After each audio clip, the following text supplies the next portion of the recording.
En commençant les mois de Tishré, les fêtes, Elul, il y a une chose qui nous marque, le son du chauffard. Que serait Rosh Hashanah sans la mitzvah de chauffard?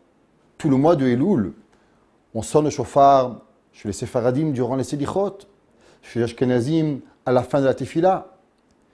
Essayons de comprendre un peu plus cette mitzvah extraordinaire du chauffard. Malgré qu'il est écrit dans nos sages, au nom du Pirkei de Rabbi Eliezer, qu'au moment où un homme, il écoute le chauffard, alors il lui réveille en lui la teshuva, il lui réveille en lui la peur de Hakadosh Baruch Hu. Mais la question qu'on doit se poser, pourquoi véritablement cette mitzvah de teshuva? Pourquoi la mitzvah de chauffard doit nous-t-elle rappeler la teshuva? Pourquoi pas un rabbin qui montrait sur la bima, devant le Echal, il dit « Monsieur, faites teshuva ». En quoi et pourquoi Hakadosh Baruch Hu a-t-il choisi le son du chauffard pour nous rappeler la teshuva? De plus, on sait que quand Mashiach va venir, à travers quel acte on va pouvoir savoir que Mashiach va venir? Teka b'shofar gadol echeruteinu. On va écouter le son du chauffard qui va nous réveiller. Pourquoi pas des trompettes? Pourquoi pas un tambourin? Pourquoi la Torah a-t-elle choisi spécifiquement le son du chauffard? Si on prend un peu la mitzvah du chauffard, c'est intéressant. La Torah donne la mitzvah de terouah. Yom terouah, un son et un jour de terouah. Et la Gemara se pose la question, que veut dire le mot terouah? Quel son de chauffard devons-nous faire? Et la Gemara cherche à travers certains versets pour comprendre ce son particulier que l'on doit faire au chauffard. Et la Gemara de nous dire que le mot terouah est traduit par Unkelus, que nous savons a traduit toute la Torah, Unkelus Ager, le neveu de l'empereur romain, par un mot qui s'appelle Yebaba. Les Gemara cherchent ce mot, un synonyme à travers ce mot de Yebaba, et elles trouvent dans les Shoftim au moment où la prophétesse Déborah est partie en guerre contre Sisra, le général des Pilishtim, et là c'est marqué Vateyabeb em Sisra, et la maman de Sisra a pleuré. Donc la Gemara de nous dire que le mot terouah veut dire faire un son de chauffard comme un pleur. Et la question est évidente. Pourquoi un son de chauffard comme un pleur? J'aurais peut-être choisi un son de chauffard heureux au moment où on a une nouvelle année, au moment où Akadosh Baruch Hu va nous bénir de vie, de santé, de parnassa, de tout ce que l'on veut. Pourquoi pleurer? Le jour de Kippour, nous pleurons. Le jour de Tisha B'Av, nous pleurons. Pourquoi la mitzvah de Rosh Hashanah doit nous rappeler ce moment de pleurs? Au moment où on sonne le chauffard, après on dit un verset, Hayom Harat Olam. Aujourd'hui, j'ai créé le monde. Et nos sages posent la question, que veut dire aujourd'hui, j'ai créé le monde? Nous savons que le jour de Rosh Hashanah est le premier de Tishri. Par contre, le monde n'a été créé seulement le 25 de Elul, 6 jours avant. Alors pourquoi nous disons le jour de Rosh Hashanah, Hayom Harat Olam? Aujourd'hui, tu as créé le monde. Et Chachamim disent, à cause que le monde sans humain n'est pas un monde. Un homme, quand il vient sur terre, il donne naissance. Il donne véritablement un sens à la création divine d'Akadosh Baruch Hu. Donc le monde était incomplet et ne s'appelait pas un monde jusqu'au moment où Adam Arishon est venu. Donc Hayom Harat Olam, le jour où Adam Arishon a été créé, le jour où Adam Arishon a fauté, le jour où Adam Arishon a été jugé, ce jour-là, Rosh Hashanah existe. Hayom Harat Olam.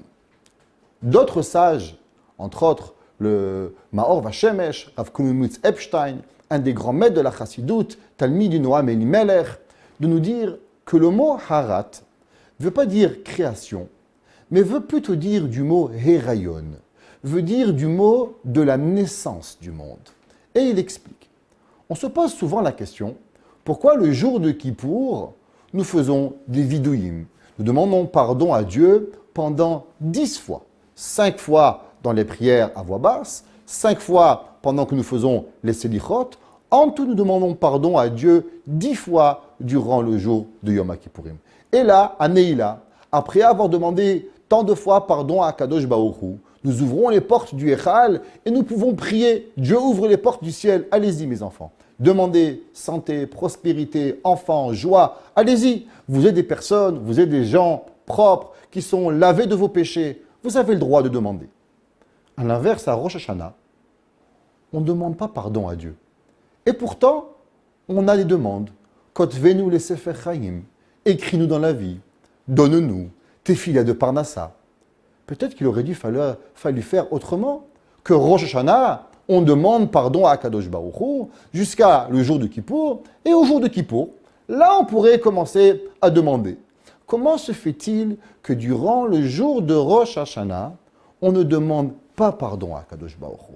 On fait que demander des demandes sans même regarder sur l'année passée, à savoir qu'avons-nous fait, où ai-je manqué mon devoir, et peut-être qu'aujourd'hui, je peux réparer et par la suite demander à Akadosh Baruch Hu quelque chose. Si vous faites attention, dans les autres nations, la fin d'année s'appelle les fêtes de fin d'année. Chez nous, on n'appelle pas ça Acharit Shana, on appelle ça Rosh Hashanah, le début de l'année. Comment se fait-il que l'on ne fête pas, comme les autres nations, le dernier jour du mois de Elul, la fin de l'année? Et pourquoi fêtons-nous le premier jour de Tishri, le début de l'année? Et Chachamim explique quelque chose d'extraordinaire. Demander pardon, ça veut dire regarder sur le passé et être collé à son passé et à travers son passé, essayer d'arranger le passé et pouvoir être capable d'aller vers l'avenir. Notre passé, très souvent, nous enchaîne. Je suis qui je suis à travers mon éducation, à travers où j'habite, à travers qui je suis, qu'est-ce que je mange, qu'est-ce que je fais. Tout mon passé fait que je suis aujourd'hui quelque part, qui est bien, mais je suis aussi lié à travers des chaînes qui s'appellent mon passé. Si c'est comme ça, il va nous être très difficile de pouvoir changer. Parce que changer à travers tout mon passé, il m'est quasiment impossible. Le jour de Rosh Hashanah, je dis à Akadosh Baruch Hu, regarde Akadosh Baruch Hu, la personne que j'étais avant, oublie-la, mets-la de côté. Viens, on va recommencer une nouvelle vie, un début d'année. Rosh, le début. Shana vient du mot leshanot, changer. Je suis capable de changer. Et tu veux savoir comment on est capable de changer? Un bébé, quand il naît, il donne possession à l'espoir que tout lui est permis. Le premier cri du bébé, à un moment où il vient sur terre, il donne à ses parents l'espoir que tout va lui être permis. Il n'a pas encore de maison, il n'a pas encore d'habits, il n'a pas encore d'école, il n'a pas encore de traumatisme. Tout lui est possible. Il n'y a rien qui l'enchaîne, rien qui l'arrête. Il va être capable de tout. Plus nous allons grandir dans le monde, et plus nous sommes restreints à travers ce que nous apprenons, à travers ce que nous vivons. Si on commence à regarder le passé, je suis enchaîné et je suis dans l'incapacité de pouvoir grandir. Akadosh Baruch Hu de nous dire, le jour de Rosh Hashanah, mes enfants, oubliez votre passé. Je vous donne une nouvelle vie. Comme ce son de chauffard qui rappelle le pleur d'un enfant qui naît, que tout lui est permis, vous aussi, au moment où vous allez entendre le chauffard, je veux que vous croyiez et que vous compreniez et que vous acceptez que tout nous est permis.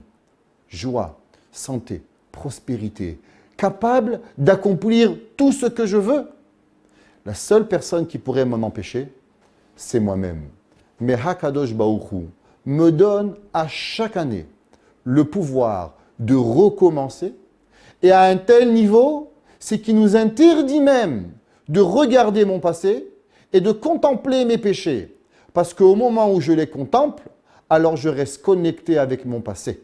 Et pour être déconnecté de mon passé, je ne regarde pas mon passé et je regarde seulement l'avenir. C'est pour ça qu'on ne fête pas la fin de l'année, parce que l'année vient avec ses paquets, mais on regarde vers l'avenir, vers l'espoir qui est la nouvelle année, la nouvelle personne que je veux être et pas la personne que je suis, parce que ce que je suis m'empêche de grandir, mais ce que je veux être est dans la possibilité de chacun de nous d'être ce que nous avons envie pour devenir la meilleure personne que je suis capable d'exister.